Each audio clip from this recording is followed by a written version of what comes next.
We continue with our overview of the book. This is the book that we're providing an overview for. It's the title of the book is The Pursuit of Human Well-Being, just recently published by Springer. I'm one of the co-editors of the book. My name is Joseph Sergi, and Richard Estes is the other co-editor. And what we're going to be doing is we will provide a feel for what chapter 20 is all about.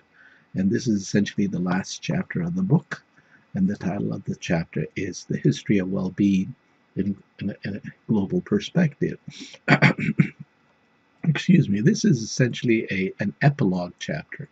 So it kind of summarizes much of the book in and again in a very concise way. At least this is what we try to do.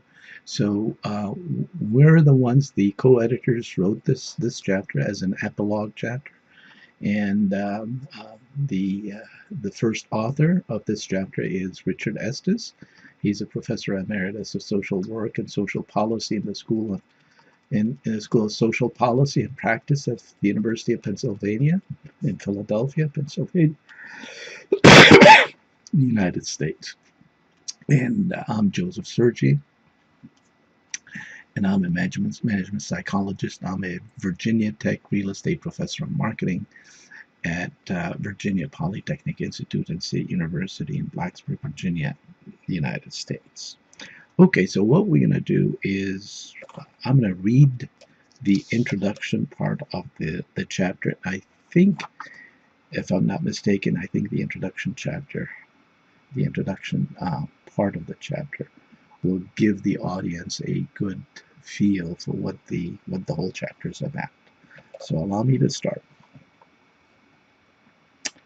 The first 19 chapters of this book focus on the history of well-being from ancient to modern times, but beginning with part 3, the focus shifts to the history of well-being worldwide since the end of the Second World War.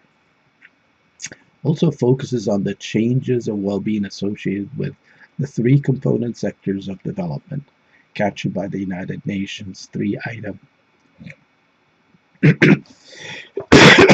Human Development Index. Excuse me, health, education, and income, and consideration of contemporary social events within a historical context.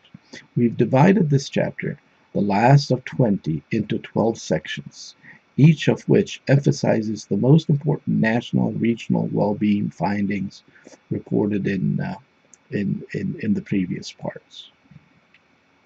We use the approach which distinguishes between objective and subjective dimensions of well-being, including a wide range of equity indicators that cut across both objective and subjective measures of well-being. We also articulate the approaches we used in discussing each of these contrasting elements of well-being throughout history over the long term, but especially during the 65-year period since the end of the Second World War, which is between 1939 and 1945. More specifically, this chapter summarizes in 7 organizing themes the book's major findings concerning national, regional, and international changes. Philosophical advances in well-being. 2. Global advances in population. 3. Global advances in health. 4. Global advances in education. 5. Global advances in income and poverty reduction.